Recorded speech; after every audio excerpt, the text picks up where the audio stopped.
जय श्री राम, हर हर महादेव। आज आपने प्रधानमंत्री जी का संबोधन लोकसभा में देखा। उन्होंने भारत के पूर्व काल में किए गए प्रयासों, काल में किए गए तैयारियों और मौजूदा संकट से भारत कैसे लड़ रहा है उसके ऊपर विस्तार से जानकारी रखी। Meanwhile, he also warned the citizen and alerted the citizen of some mischiefs and anti-national elements who wish to take the advantage of the turmoil globally. Especially, India is on the target of those who don't want India to succeed and fight this adversary successfully. As world is involved into conflict, confusion, controversy, and war, Bharat is the hope of the new world and new global order.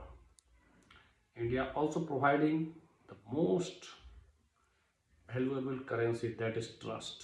We aspire to be Vishwaguru, not superpower. We wish to build the nation, build the relation, not own the countries. We seek early solution to the war, as Prime Minister himself mentioned. उन्होंने यह भी कहा state eight होमरूज से कि कैसे भारत के जहाज वहाँ पे क्रॉस कर रहे हैं, भारत कैसे पहले 27 देशों से अपनी ऊर्जा आपूर्ति का बात करता था और व्यापार करता था, आज 41 देशों से करता है। कैसे भारत ने विगत 10 सालों में अपने ऊर्जा आपूर्ति को डाइवर्सिफाई किया। जब एक रूट डिस्टर्ब हो तो दूसरे रूट से कैसे उसकी कमी को पूरा किया जा सके। प्रधानमंत्री ने इस बात पर भी जोर दिया कि इस समय गल्फ कंट्री में लगभग 1 करोड़ से ज्यादा भारतीय रह रहे हैं और यह चिंता की बात है कि हमारे इतने भारतीय बाहर में रह रहे हैं, वो कहीं ना कहीं इस युद्ध से प्रभावित भी हो रहे हैं। हाँ, इसमें कुछ ऐसे भी लोग हैं जिनको वहां रह के भारत की बुराई, भारत की कमियां दिखती थी। आज उनके लिए भी भारत चिंतित है, क्योंकि अल्टीमेटली वो भारत के नागरिक हैं। वो वहां रह के भारत के लोगों को बुली करते हैं, वहां रह के भारत के लोगों की डॉक्सिंग करते हैं, वहां रह के भारत के लोगों को भारतीयता सिखाते हैं और जो भारत को विश्वगुरु, भारत को शक्तिशाली, भारत को सक्षम, भारत को सफल, भारत को स्वस्थ, भारत को स्वच्छ बना रहा है, उस पर क्या, उसके लिए भी यह भारत सोच रहा है। तो यही है भारत की विश्वसनीयता। बाकी आज भी भारत प्रधानमंत्री जी ने कैसे बताया, हमने पेट्रोलियम भंडारण से लेके फर्टिलाइजर्स मैन्युफैक्चरिंग पर कैसे हमने बढ़ाया, कैसे हमने ऊर्जा के सोर्स को डाइवर्सिफाई किया। डिस्पाइट एक है देश जिसको बुली करने में मजा आता है, उसके धमकियों को, उसके टैरिफ सैंक्शंस को सबको दरकिनार करके भारत ने हमेशा एक स्वतंत्र ऊर्जा का रास्ता चुना जो भारत के हितों को ध्यान रख सके। इसके फायदे आज दिख रहे हैं। प्रधानमंत्री जी ने भारतीयों को और भारत विदेश में रह रहे भारतीयों को इस बात के लिए सचेत किया कि आने वाला समय कैसा हो सकता है अगर यह युद्ध लंबा खींचा तो। कोविड काल में भी स्थिति हुई थी, वैसा हो सकता है, लेकिन याद रखिए कोविड काल के बाद भारत दुनिया के सामने एक विश्वसनीय पार्टनर, विश्वसनीय लोकेशन जहां पे व्यवहार किया जा सके उसके रूप में हुआ। यह आपदा भी एक अवसर भारत के पास लेकर आएगा, क्योंकि भारत में सक्षम भी है, सामर्थ्य भी है और एक ऐसी सरकार जो निर्णय ले सकती है, जो पॉलिसी पैरालिसिस से ग्रस्त नहीं है।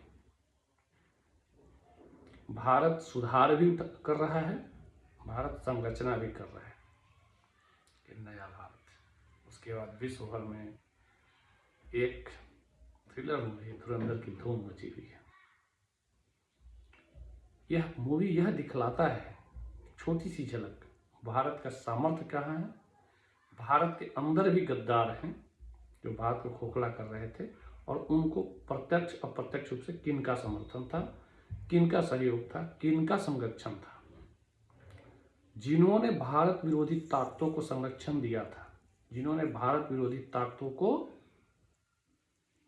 साथ दिया था, जिनने भारत विरोधी ताकतों को बढ़ावा दिया था, वो एक्सपोज होने पर फ्रस्ट्रेट हो रहे हैं। और इसको क्या बोल रहे हैं? Propaganda movie. देखिए, एक था टाइगर, वो अच्छी मूवी थी, ठीक। हैदर जैसी मूवी, उन्होंने क्रिएटिविटी, वर्क ऑफ आर्ट बोला। लेकिन धुरंधर जैसी मूवी एक प्रोपेगेंडा मूवी।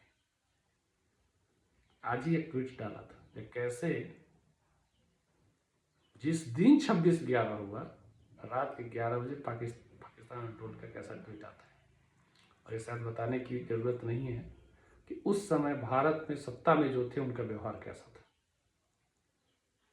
हाँ, कुछ नए नवेले हिंदू जो 2015-16 तक कट्टर कांग्रेसी थे, कम्युनिस्ट थे, वो इतने ज़्यादा कट्टर हिंदू बन गए कि अब हिंदुत्व का पार्ट और सर्टिफिकेट बांटते घूम रहे हैं।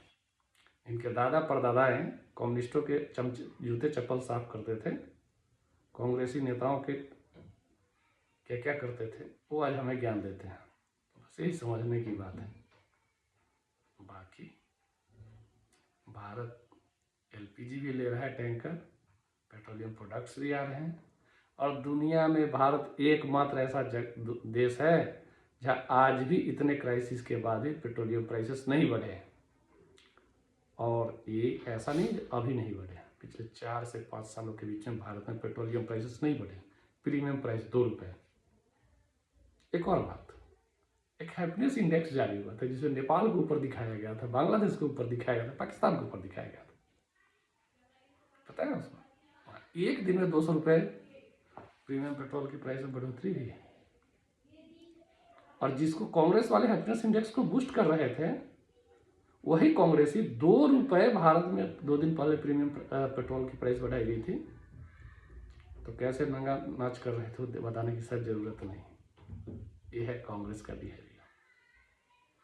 बाकी ये सच है, जब आपदा आती है तो देश विरोधी तत्व इसमें भी अपने लिए अवसर ढूंढते हैं देश को अनार्किज्म की तरफ ले जाने का।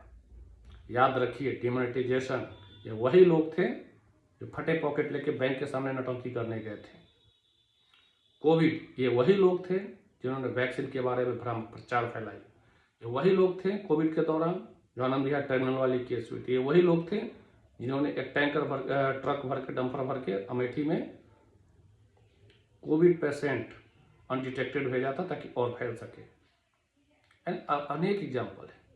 ये वही लोग हैं जो कोर्ट्स में आतंकवादियों की पैरवी करते नजर आते हैं। ये वही लोग हैं आज फिर से भारत विरोधियों के साथ खड़े होने की साहस कर रहे हैं। ये लड़ाई लोकतांत्रिक है, उसमें जनता के सहयोग की जरूरत पड़ेगी। जहां लड़ाई शासन के सामर्थ्य की है, शासन की शक्ति की है, वहां शासन लड़ रहा है। और शायद बताने की जरूरत नहीं है, 6 यूक्रेनी, 1 अमेरिकन उस दिन अरेस्ट हुए थे। आज भी 2 अमेरिकन को उल्टा टांगा गया है। भारत में इनको इतनी शेल्टर मिली क्यों, और एक कौन सी जगह है, और एक कर क्या रहे थे भारत में अवैध रूप से। इनको भारत के सत्ता का सामर्थ्य दिखाया जाए, ताकि भारत के खिलाफ अगर कोई पूरी नजर डालता है तो उसको ये पता हो कि उसका अंजाम क्या होगा। क्योंकि हम इस सदी में, इस दशक में और इस समय ग्लोबल इसमें दुनिया को हमसे बात करना है, हमारे हिसाब से चलना। जय श्री राम, महादेव।